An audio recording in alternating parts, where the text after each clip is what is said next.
Well, hello everyone and welcome to today's webinar. Today we will dive into a very exciting topic, your training management roadmap, get out of firefighting mode. This session is eligible for HRCI, SHRM, and ATD professional development credits. Now let's meet today's speakers.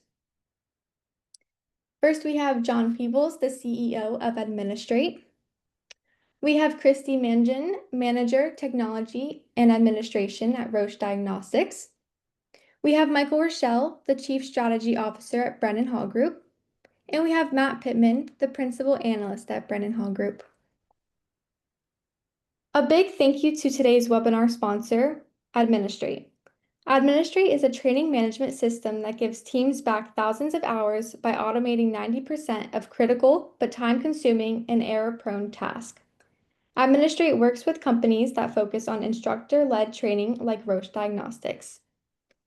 Now, before we dive into today's content, let me tell you about Brennan Hall Group and some incredible opportunities that could accelerate your career. Brennan Hall Group is a leading professional development firm that has been serving learning, talent, and HR executives worldwide for more than 30 years.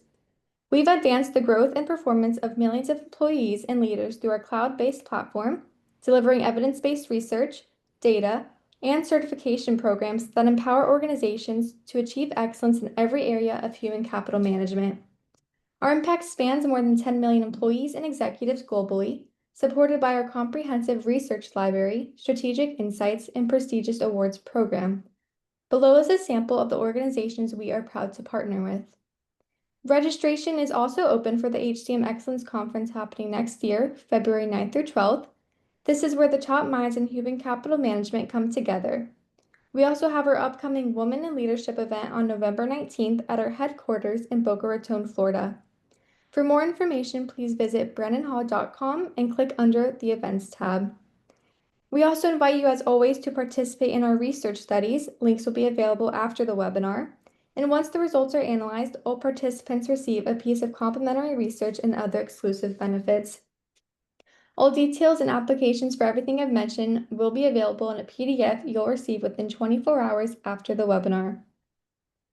Now, if you have any questions during the webinar, please use the questions panel on your control bar. We'll be answering them throughout the session.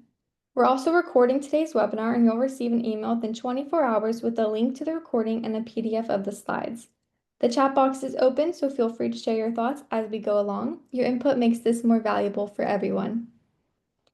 Now, we're also excited to announce that at the end of today's webinar, one lucky attendee will win 50% off an HCM Excellence Conference registration.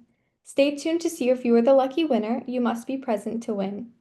Now, I would like to pass things off to Matt. Thanks, Ivy. Appreciate that. And welcome, everyone. If you take a minute and find that chat window, let us know where you're joining us from today. We're glad to have you here. And here's a quick look at our agenda. We're going to touch on all of these key components of live training management: crisis mode, reality check, some hidden cost conversation, the build versus buy dilemma, beyond efficiency, the strategic value proposition, and the roadmap reality. Oh, look, we got some folks from my neck of the woods, Raleigh, Atlanta area, as well as Louisville. Hello from Miami. So a neighbor to the south. So as we get started today, talking about our topic, we know that live instructor-led training management is a challenge for a lot of organizations. And we know that from recent research and work that we've done that organizations are not backing down from that, even in this era of AI and technology. In fact, we know if you look at this slide, what you're seeing here is the planned increase in staffing around instructor-led training support. So organizations in the green are looking to increase training staffing or keep it the same, and increase or keep the same their learning operations support. And that has been universal among a lot of our clients that we have spoken with. And I know that John and Michael have seen similar trends among conversations that they've had. Anything to add there, gentlemen, before we move on? Just that our experience echoes yours, Matt. I think for us, the pandemic was an interesting time because, everything, the world is upside down. But when you're talking about software that's designed to manage classroom training, all of a sudden you can't go to a classroom anymore, or you're stuffed into a virtual classroom. That was a moment where it was like, well, that's it. This could be the end, right? And yet we actually saw those trends increase slightly amongst our customer base, and people got even busier with that type of mode of instruction, which was maybe a little bit counterintuitive at that time. It's also from our end, building off of what you brought up, is it's interesting to see how people are even going to navigate increasing in staffing. In general, it seems to be like a salmon swimming upstream as far as being able to add people in this environment, which kind of I think is a great segue to what we'll be talking about today. But those are the few and the chosen and the fortunate that can do that. I think most of the people in the audience would do a head nod, knowing that they're probably facing budget cuts, maybe reduction in force, not as many people, rescinding hires. So they're looking to optimize the folks that they have, which I think is a great conversation we can have today about what Administrate does. Absolutely. And with that, we're going to jump right into our first poll question for today. So if Ivy, if you guys could take a second to respond to that, what is your organization's biggest pain point when it comes to managing instructor-led training? Is it resource scheduling coordination, lack of connectivity and integration, difficulty standardizing those operations, course planning and capacity management, or reporting and demonstrating training ROI, or manual administrative tasks and data entry? Any predictions on what we'll see on this poll? I think some people will be upset that there's not an all of the above option, right? Because that's what we tend to see out there. Yeah, I think you're right. And we hit just about all of them, but overwhelmingly that reporting and demonstrating training ROI seems to be the leader of the pack in that question. All right. Let's go on to poll number 2. Are you guys seeing the poll? Okay. Poll number 2, when it comes to training management technology, where is your organization today? Have you identified that need and you're actively evaluating it, or you're a problem, but you haven't really started trying to figure out how to solve it?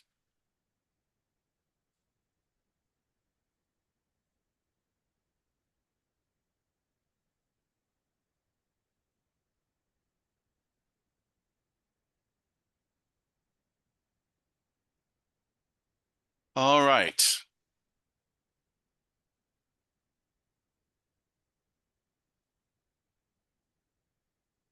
And it looks like we know we have a problem, but we haven't really started looking at solutions just yet. And that sounds like you're in the exact right place then, because we want to talk about how you can start solving for that problem. All right. Well, just a thought there, Matt, as well, and I think John might jump in on this as well. As I think a lot of folks don't know that there is a solution out there to look for. Like, this is an area where traditionally people have thought about, I'm just going to have to keep slogging away with people on spreadsheets trying to figure this out. But I think what's interesting too is the advancements like Administrate has made, plus the idea that AI can be harnessed to do great things together, is really made for like a breakthrough. And I think that we have to figure out a way to create frictionless environments. And I think, we need to talk more about the fact that there's the opportunity to find a technological advancement, which for many years no one thought about there could be in this area. So it's pretty exciting that people are, at least it's a much bigger percentage than I thought, was that people would be out there knowing that there is a solution to look for. So couldn't agree with you more. And John, I know that fits right into your wheelhouse as well as what you're seeing. Yeah, and it's interesting because coming from the practitioner side of this, I ran live training programs for many years in very complex organizations, and we were always trying to piece together how to do that best, going all the way back to the days when I used to tape, didn't even use Post-it notes. I would tape index cards to the wall in my office, trying to keep all those pieces moving in the right direction. And we would hope that the LMS might be the solution there, but what we find is that just doesn't work. And when we've asked in the past in our research about why are you looking at changing your LMS technology, or why are you looking at adding additional capabilities to your learning tech stack, not being able to manage ILT is a big part of that conversation. And out of that, organizations looking to add a training or learning operations technology solution, and that has continued throughout the last couple of years, staying relevant and top of mind for a lot of organizations. So 54% of leaders are citing deficiencies in their LMS in this area. I think the other 46% probably didn't get asked. I was just going to say, I think 100% would probably be, if they don't cite the deficiency, maybe they're just not aware yet or not talking to the right person. Exactly. All right. Okay. Well, are we ready to jump into our next poll then? Which is the kicker.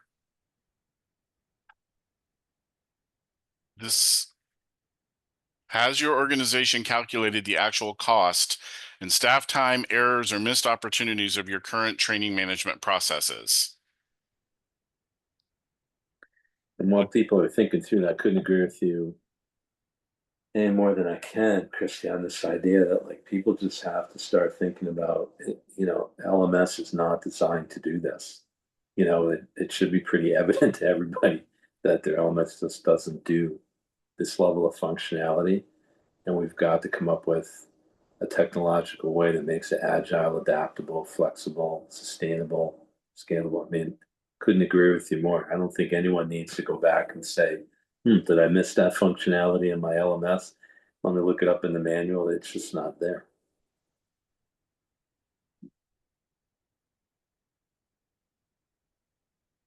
Yep. And if you see that, our folks today, it's a no across the board, or we don't see it as a priority. Now,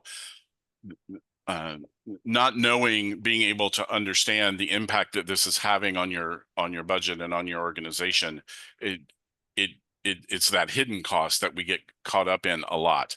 So we want to, how do we even begin to tackle that problem? So those of you that we didn't really have anybody, you guys didn't think you knew it. Do you have an estimate? How much do you think your training operations and management is costing you?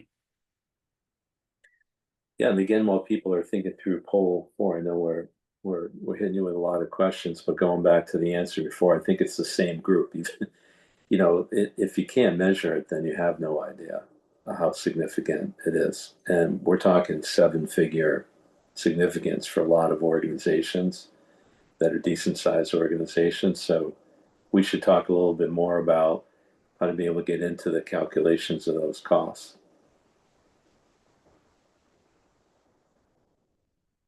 Yep. And if you look at it, the less than 250,000 are really, we just don't know. So what is the high cost of not being able to quantify that, and where does that fall? John, how do you guys see that showing up with your customers? Oh man, we could talk about costs and measurement and stuff all day long. And I think one of the things that's most interesting to us anyway, and we're in the business of solving this problem, so of course we're passionate about it, and we're a little bit biased, and we think that the number is way higher than most people would intuitively understand. But I think one of the reasons that this problem is so acute or becomes so acute, and the measurement of the cost is so difficult, and the actual cost is so high for most organizations, is because it kind of sneaks up on you, right? The complexity of running classroom training at scale is not a linear problem, right? You start off managing one classroom and one instructor and one class and maybe 5 students, right? And then if you add just one to any of those dimensions, you've now exponentially increased the workload, the opportunity for mistakes to be made, and you have introduced a ton of manual work. And all this is costly in whatever dimension or way that you would think about this, right? So some people care a lot about revenue or lost revenue. Some people care a lot about not spending money. Some people care about maximizing X or minimizing Y. Whatever dimension you think in terms of, or whatever cost you're afraid of, or whatever thing you like, that is going to be exponentially ruined as the organization builds out any type of complexity or additional throughput or any type of additional kind of delivery. And so I think, I didn't really answer the question maybe, but it's just that mental model it's not very intuitive for people, particularly when you start an organization that's doing things in a way and then growth starts. Maybe you acquire in a company, or maybe you launch a new product or whatever it is. And then things just get really, really complicated really quickly. And that all consumes time, money, whatever the thing is that you're interested in optimizing. Christy, what are your thoughts? I mean, you've got an additional perspective here. Like, how do you see Yeah, I think management? it comes at you from a lot of angles, like John said, the cost being one that some of it is hidden. Who do you have making these kinds of decisions or working through these problems or those kind of things? That's what happens, or happened a lot at Roche, was that we had people on a manager or director level, working through problems that could have been avoided had we, had a little more robust scheduling process other than the, spreadsheets and sticky notes and all that stuff. The cost alone of having the team who's responsible for it is that. But I think one of the things that really gets eyebrows raised, especially in upper management and director level, is, well, who is spending that time and how much does that cost? So that's something that we definitely was probably one of the biggest pushes for us to move towards. Administrate was or just a training management software in general, and ended up choosing Administrate, but just that final push of like, wow, this is costing us so much time and money. So Did you, Christy, just not to put you on the spot, but just okay. curious, did you also look at the opportunity costs as well? Like, if you could reallocate people's time? Absolutely, absolutely. So again, we kind of did it ad hoc and no formalized, like, here's exactly how we're going to do it. Most of it was like whoever yelled the loudest, which is kind of how we, react to a lot of things here in training and development is, oh my gosh, this is nuts. But what it ended up being is that transition from the the COVID days of like, oh, we can do this, and this with this many people. We never stopped because of the nature of our business. So that transition, when we started increasing our business so much, like you said, we didn't have the capacity to keep up. And so that's when mistakes started happening. So yeah, definitely.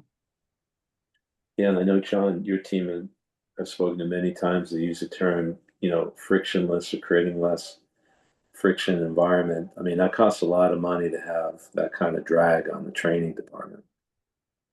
Yeah, I mean, you're driving with a number of handbrakes on, right? And and I did that once as a teenager. I did not get my driving license till I was 18 because I grew up overseas, and my dad let me drive, thankfully, a rental car once, and I didn't put the handbrake down. And as an unlicensed driver, you stop after a mile or two, and things are smoking, right? And that's kind of what we feel like when we go in and look at these great companies or great organizations that are doing all of this good work and working at very high speed, being way more competent than they should have to be because they're juggling all this stuff and not making, and then you go faster and faster and more stuff catches on fire, and that I think is normal, but thankfully hopefully there's good solutions out there for this.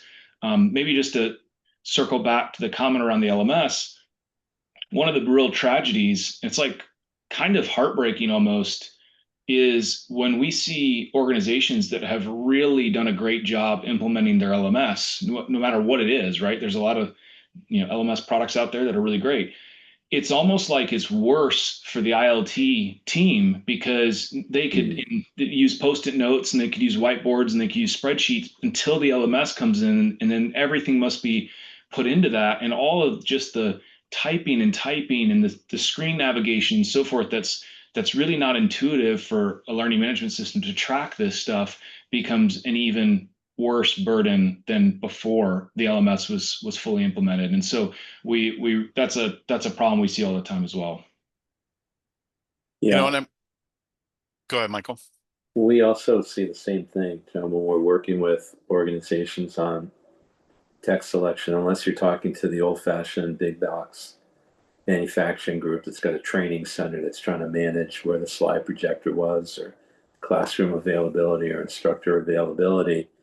It's just not suited to really say you're allocating your training costs the wrong way. It wasn't solving for that equation and how you could make it better. So I'm going to use a word that might be a little bit controversial, is that we got to raise the intelligence of platforms in order to be able to solve for these intelligent ideas and be able to have the analytics and the insights to be able to say, how should we be doing it better? And I'm curious, John, and maybe even Christy could weigh in on this too, but what is it that finally becomes that breaking point that pushes organizations to say, okay, enough is enough. We have to solve this problem. When does that hit, and where does it come from typically? I mean, from the Roche standpoint, that really started happening when, again, the wrong people were managing the high administrative type of tasks. We had instructors here at Roche. We don't hire instructors from the outside. They are our subject matter experts. So we have subject matter experts that have been at Roche for 30 years instructing, trying to figure out what room to go into or which lab is available, or oops, sales just walked in the door and can we show them a lab, and all kinds of stuff that was happening. And we have multiple buildings on campus here too. So all of that was happening, and it just got so painful that, again, the yelling was getting really loud. And so it was finally got smart enough to say, hey, this is silly. Why are we doing this? The other part that was a big thing was because Roche has just, team members that have been here for years and years and years, we had a lot of native knowledge.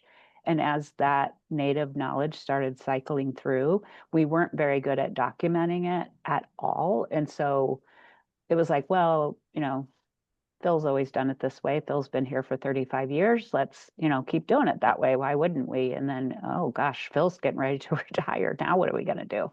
So a lot of that happened too, all kind of at the same time.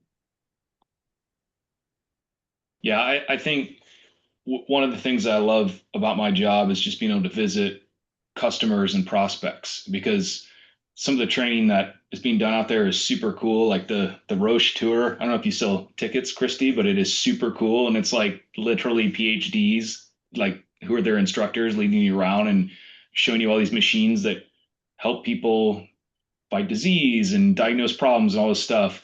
But one of the things I look for when we're on a sales visit is I'll kind of, and I'm not, maybe I shouldn't say this because it's probably some security problem, but I try to just look at people's screens as I'm walking around the training facility, because usually if I can catch sometimes the front desk person or an instructor that they're working with the spreadsheet or trying to do some of this administrative work in the LMS around scheduling, then they're at the high volume level, right? In terms of screaming and pain, because these are people that were hired to do other jobs, but they're having to do this scheduling and admin stuff kind of in between people coming in, checking in at the front desk or things like that. So that happens super commonly. I think, we're all kind of used to the story of like the content developer gets hired, but actually, doesn't get to do a whole lot of content because they're running around chasing after students and so forth. And that's one of the best things is when we then visit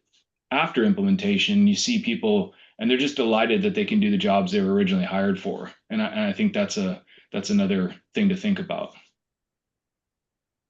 Yeah, I was actually just sitting here wondering for our audience today, how are you all managing this need today? So we know from the earlier poll results that you've recognized there's challenges and issues. How are you doing it today? I'd love to hear from you guys in the chat about that challenge as well. And while we're waiting for those responses to come in, are we ready to move on to our next poll? All right. So next up, true or false?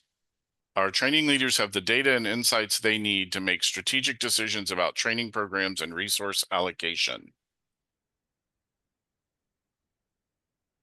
I have a guess. Oh, that's coming in a little more mixed than I would have expected. What do you guys think? We're staying right in the 50-50. I think we're ready. I think we're waiting to share the results.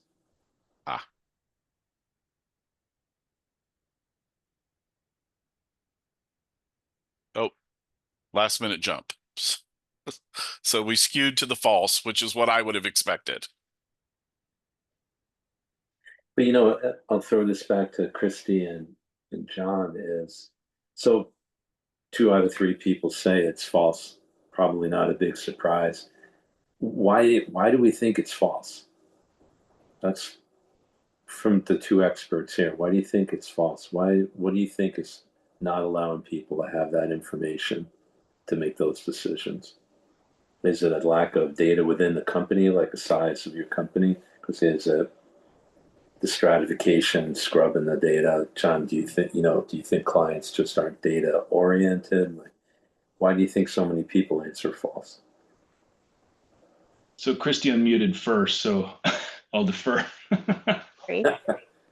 I think it's false mostly because, in again, not just my experience at Roche, but in prior, consultative type of relationships, it's just been, they literally who's yelling the loudest. So you can react that way for a short period of time, and depending on your volume, you may be able to do that for a longer period of time.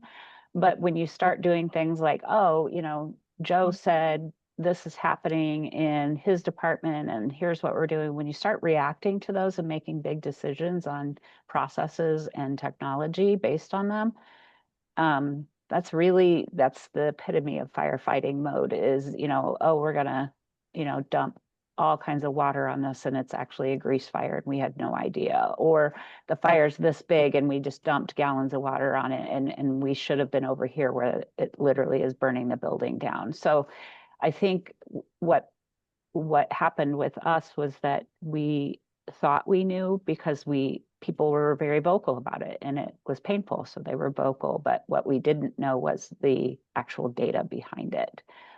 Are we making the best decision based on data and the money that we have? Are we using it the best to our ability? Yeah, I love that grease fire and dumping water on it metaphor because, again, I think that's super normal. Where it's like there's smoke over there, it must be in that room. What we see too is, and there's a comment from Heather, which Yes. we see all the time, right? Which is folks they really know what they want to see in terms of the questions they want to ask. You don't have to ask anybody on this call what are the things that are important, what are the things they would like to have and see in order to improve their operation. But the challenge is, I think, twofold. you may not be able to access that data because it's scattered across a bunch of different systems, or it's locked away in cabinets in people's heads and whiteboards and stuff all around. Because these are large organizations normally that are training all over the world in many cases, the multinational companies, all this type of thing.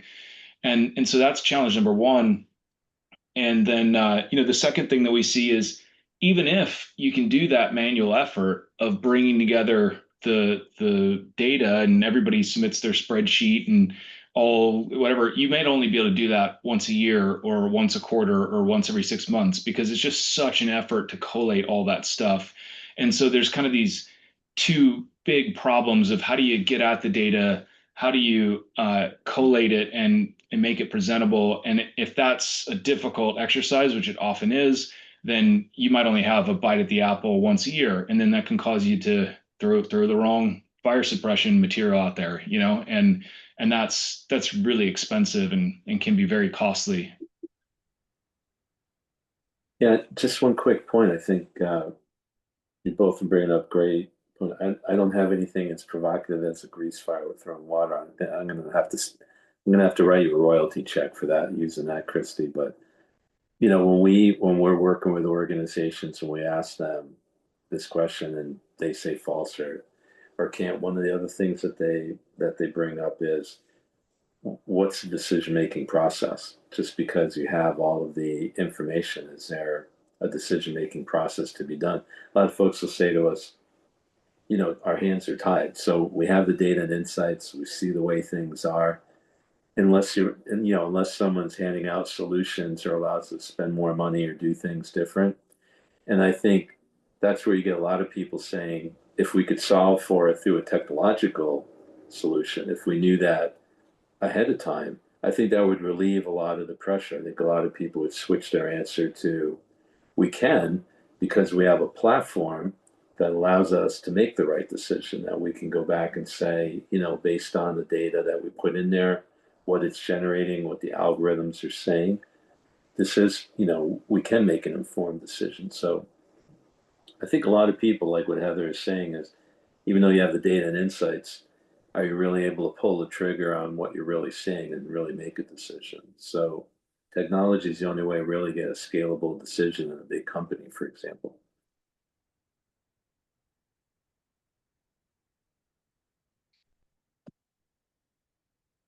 And as we're thinking through all of that, is there, John, do you guys have how do you recommend companies start thinking about this and figuring out if what we have is good enough for what we need, or is it serving us, or is it just keeping us in this kind of constant state of chasing ourselves or chasing our tails and trying to have all of the right data in the right place in the hands of the right decision makers? Is there a way that you recommend people start thinking about this and beginning to move towards a better solution? Yeah, man, this is such an interesting question, because, and our marketing team is listening in, and they'll probably hate me for the way I answer this, but like, the thing is, I think it really depends on the persona of who is thinking through this problem, right? So we have the persona of the two that we think about a lot are executive leadership, or folks that are responsible for running these training centers or programs or what have you, and then the administrative team, right, or the operational training coordinators. And we want to make both of those personas really successful and look really good, particularly to the rest of the organization. And we don't spend much time at all thinking about instructors, but that doesn't mean that we don't love them. It's just, those are the two core things. And the students get looked after by those two personas, right? And so for us, if you ask the coordinator, a lot of that is almost like a time and materials study, right? If you go in the factory with the stopwatch and you measure every bit of the assembly line, and theory of constraints and all that type of thing. And one of my favorite books, business books ever, is this book called The Goal, which I would recommend everybody read. It's a theory of constraints novel, which is a story about how this guy learns these things that are counterintuitive, but they're really interesting. So there's all that like timekeeping and whatever. The problem is that in the past we've gotten the training coordinator persona very, very excited about Administrate. We've done these great demos, and we've even gotten applause from time to time when we show the system that's like, you can send out 10,000 personalized communications automatically, without having to do anything, right? And you can set all this stuff up, and people get really excited, and then they go into the CFO and they say, we want X dollars to buy Administrate and get this implemented.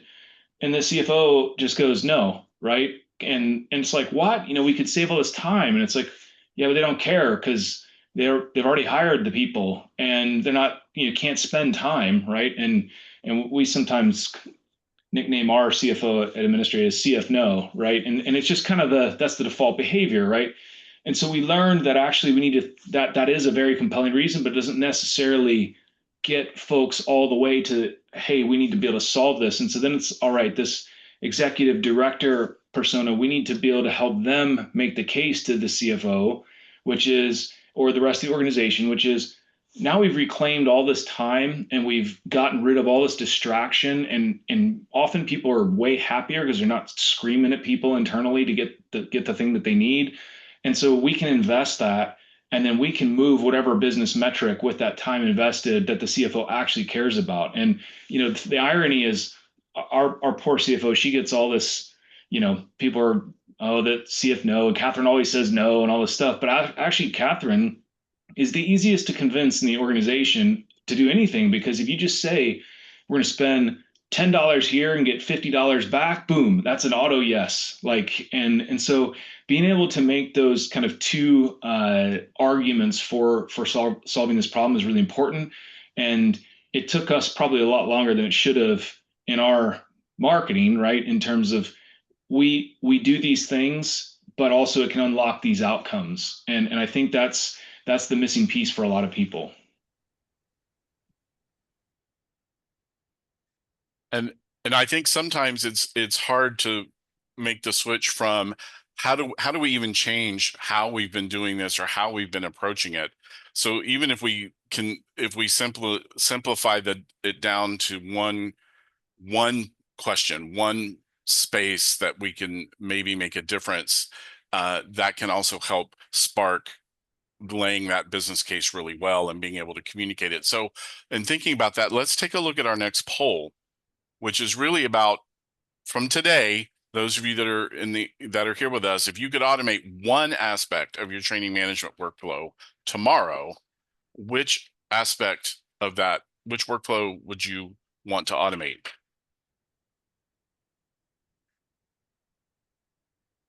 Yeah, and that word, I think, Matt, is really critical, because like if people are like, oh, what do you do? And I say to my mom, or people always say, we build boring business software, right? But actually, we're not in the software, but we're in the automation business. Really, fundamentally, if we could really just wave a magic wand and automate everything that Christy and her team have to do on a boring, scheduling whatever basis, we would do that, right? We just happen to believe that software is the best way to get there. But everything we think about is like, how do we automate this more and more and more so we become the unsystem, right? Like we're just not even there. Like ideally, you wouldn't even have to log in or anything. We've got this vision document written down like 5-6 years ago where there's a CLO just talking to Administrate and getting the data and stuff done that they need. But so that's really what the business that we're in is, trying to automate as much stuff as possible. We still got a lot of opportunity to improve there, but that's kind of the thing. Yeah, and I think it's hard to choose just one aspect for anybody that's living this out. So,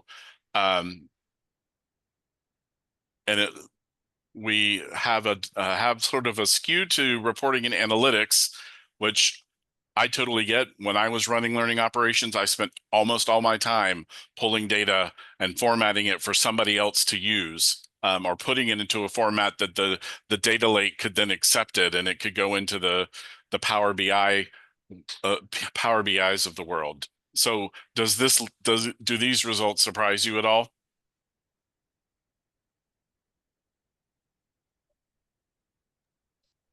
No, not really. I mean, I think, like you just said, the reporting is probably where we lack the most, and so we're like, boy, instead of pulling 17 reports from 20 different systems and doing that work that takes hours and hours and hours, it'd be great if you could just press a button and get that stuff. Instructor scheduling and the other kind of things, resource facility booking, while that may be painful and loud, it's not as time consuming because you have to do it. There's no way to say, well, I just can't get those numbers for you. You have to do those things. Yeah, and I think the questions, the answers that we have there too were kind of bait for the fact that most of them are the basics of an LMS. The only thing that's really dramatically different is getting that reporting and analytics. So that's great that people picked up on that. You don't want to be using this for resource and facility booking or instruction. I mean, we're back to the old LMS days, right? But one thing I would throw out to the audience, just a quick question is, did we not list something here that you'd like to have there? Just curious, and if you throw it into the chat, was there one aspect of your training management workflow that we didn't address here? See if anybody has some unique answers as we go through this, Matt. Yep, absolutely. And I think that's really the heart of the matter, right? Because when Administrate comes along, there's an impact to all of these things, right? So tell us a little bit about this journey of getting to 90% of training administration automated within 90 days. So this started out as a universally loathed idea within Administrate, right? Because we did a bunch of the time and material stuff, and we said, yeah, we think it could be 89, 91%, whatever. And I said, great. Well, our normal implementation is 90 days. So let's just do 90% 90 days. And everybody was like, no, that's a terrible idea. Nobody's going to believe that. That's so stupid and whatever. And so, it's not always exactly that. Some folks want longer implementations and some want shorter. And I think we've got a new what idea that I love, which people are kind of chewing on internally, which is the core in 4, which is like the core system in 4 weeks, right? So we can go faster, we can go slower.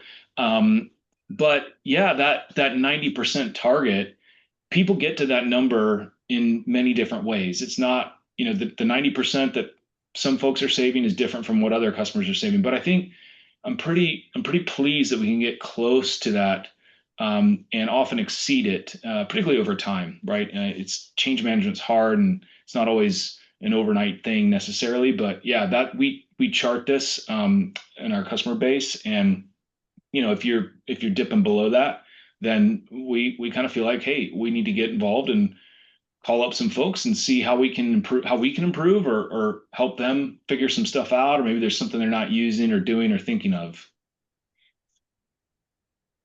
And Christy, I'm curious, John, with this. I know we've talked about it before, but maybe to talk about it in front of the audience. Were there a couple, 3 critical success factors to achieving this level of automation so fast working with you?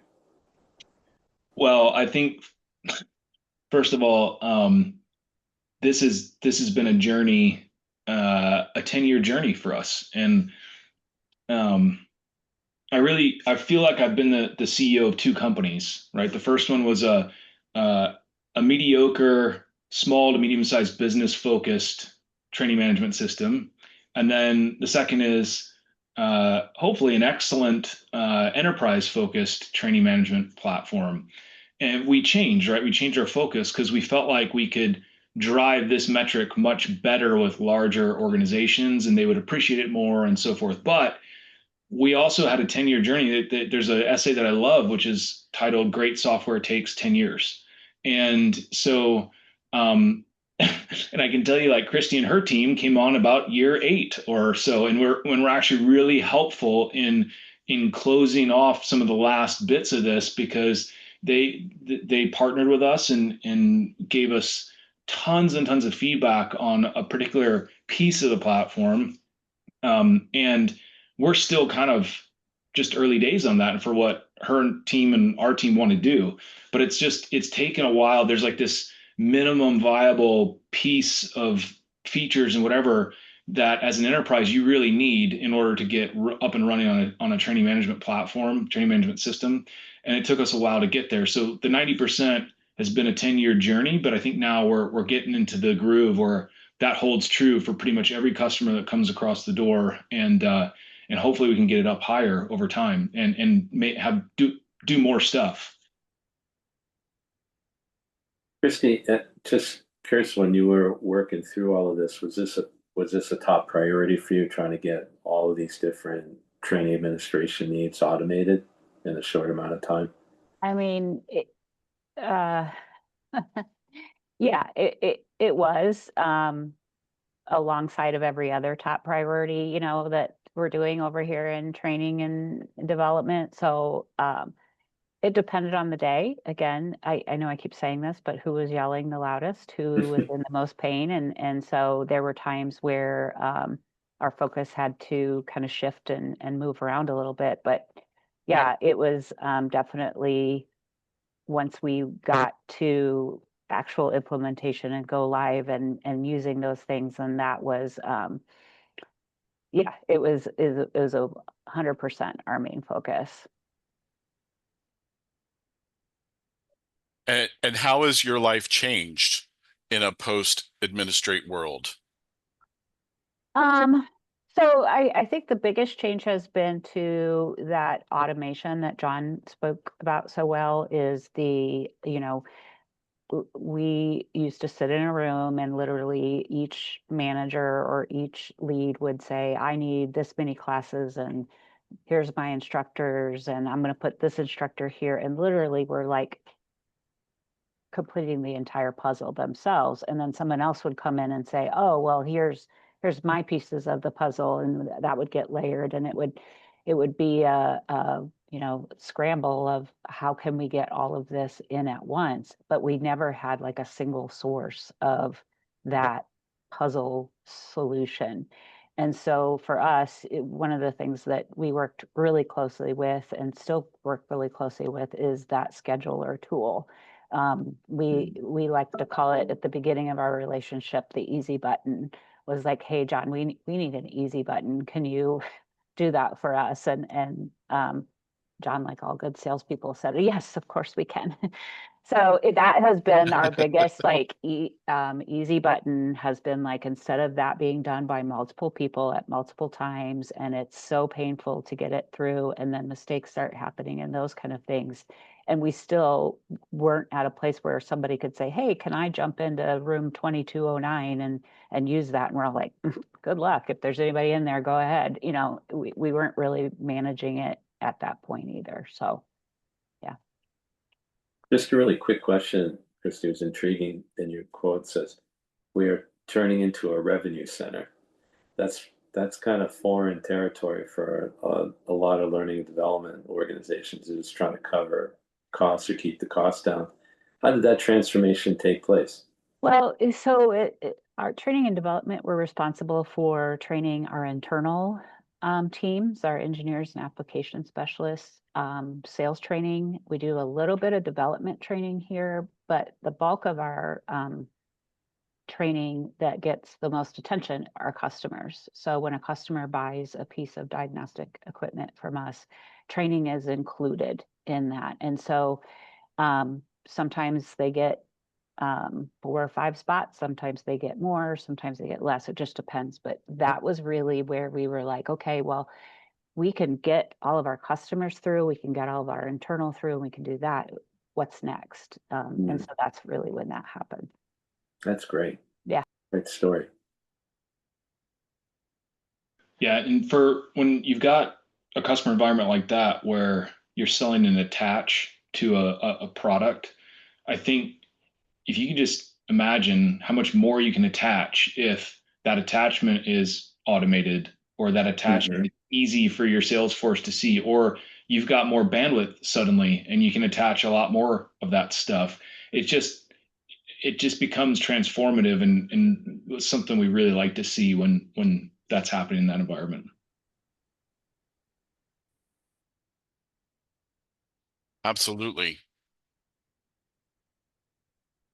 So as we kind of head into the home stretch here, what are the questions that we haven't touched on that you guys in the audience have been carrying around? What is it that you're curious about, either from Christy's story or anything from the Administrate team? What are the things that you want to know more about? You can drop those in the chat. You can put it in that question panel.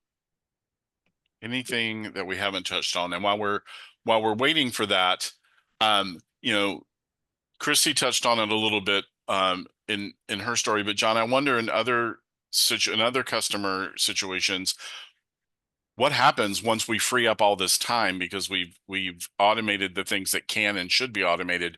What are teams free to do? What other kinds of things are teams focusing on? It's growth. It's growth, right? And growth means more throughput, more delivery. We tend to see a minimum of 50% year-in-year growth in throughput after implementing Administrate. And that's like the lower end of the spectrum. We have some customers that have doubled, tripled, their throughput. And that can mean revenue growth if you're selling your training, or, all kinds of good things. But that invariably the training team just gets unleashed, right? And it's like, boom, go forth and do the stuff that you know how to do really well, that you spent your entire career being good at. And you don't have to do all this. We always say that this mess of scheduling and planning and whatever, that is really low value, high importance work. It's not super valuable. It's really important that I get my calendar invite that's correctly done and all that stuff, but it's just not, a good use of a person's time, really, and all of those other things. And so, yeah, that's overwhelmingly what we see. And Yep. And it's really, really satisfying, and it's really, really energizing for our team. No doubt. So Rachel asks, is there an opportunity to tie in post-training performance reporting as well? Oh yeah. This is something where, and you can think of performance in a whole bunch of different ways, right? Everybody's got some survey platform that they're using. Everybody's got some way of tracking quality and things like that. And so, in fact, that's one of the things that we're starting to build into the product. It's on our roadmap. So, as a good salesperson, I'll say, well, we're doing this, right? But as to when, who knows? But it's starting to incorporate, a customer's own views of quality into decision making within the platform, right? So some customers care a ton about, the perception of the student, and some customers care a ton about keeping down costs, and some customers care about highly optimizing X, Y, or Z. It's just that measurement can happen throughout the life of the engagement, and also most customers will have, post surveys, or even 6 months down the line, or triggers set up that when the qualification or certification is about to expire, then go out and reach out and measure how things have gone and so forth. And so there's just a ton of opportunity there.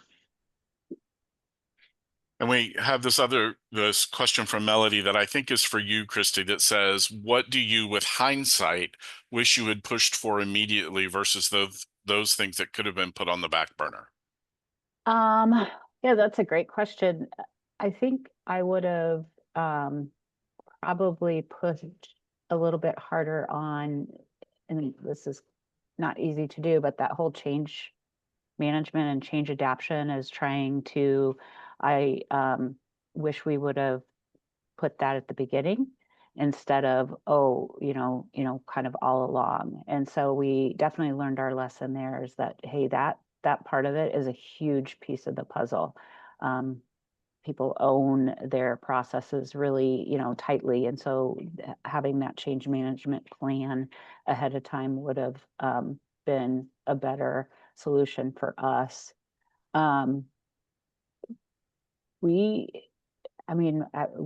John said this before, we did the beta testing with his company on the scheduler tool. And that was, so we didn't really hold back on anything that we were like, hey, we're not going to do that. The only thing we really held back on and that we're doing now is integrations with our existing systems. And so would I do that again? Yeah, probably. When it comes to priorities, that was not our top priority. Our top priority was the pain of the scheduling software. We needed that first.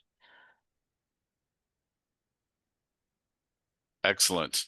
Well, as we come up on time here, any final thoughts, we've got some key takeaways on the screen, but any final words from our panel about what you hope people take away about this really important challenge that we're all facing? Michael, let's start with you.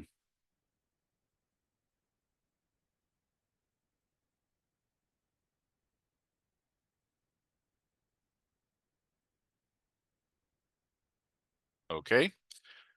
Christy, final thoughts, final encouragements? No, I think it's definitely that relationship with Administrate was a big key success for us and continues to be.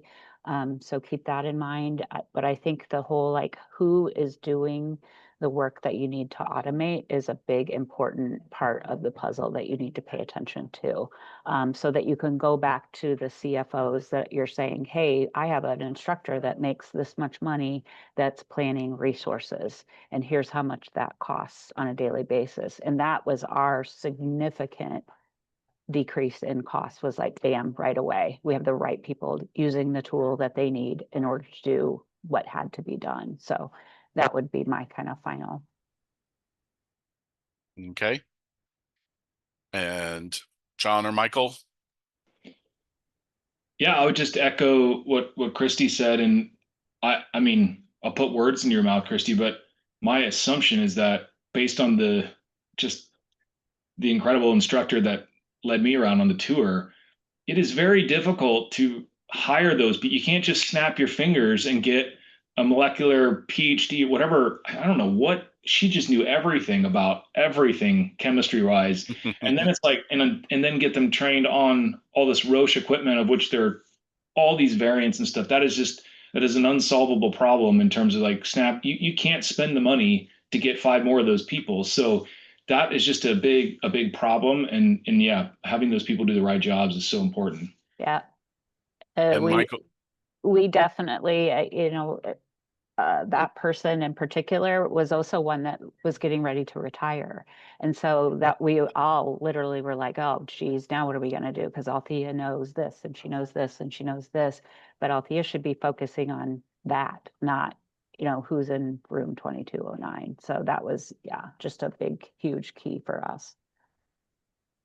I'll just add quickly, sorry, I couldn't get myself off mute for something. Technology is great when it works right.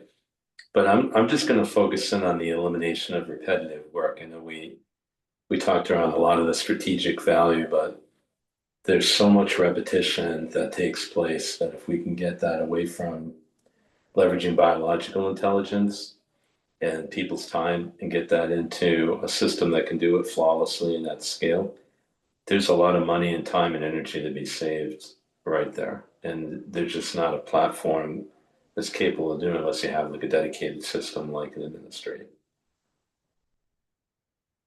excellent. Well, we thank you guys so much. Thanks, panel, for your insights and your sharing your intelligence with us today. And we thank you, the audience, for hanging out with us and asking your questions. And with that, I'm going to call my colleague Ivy back in to announce our raffle winner. Thank you, Matt. I'm thrilled to share that Heather O'Neill has won 50% off an HCM Excellence Conference registration ticket. Congratulations to Heather. We'll be reaching out shortly with more details.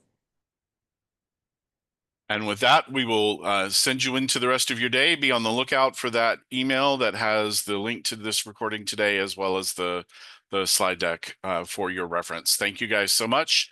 Have a great afternoon. Thank you.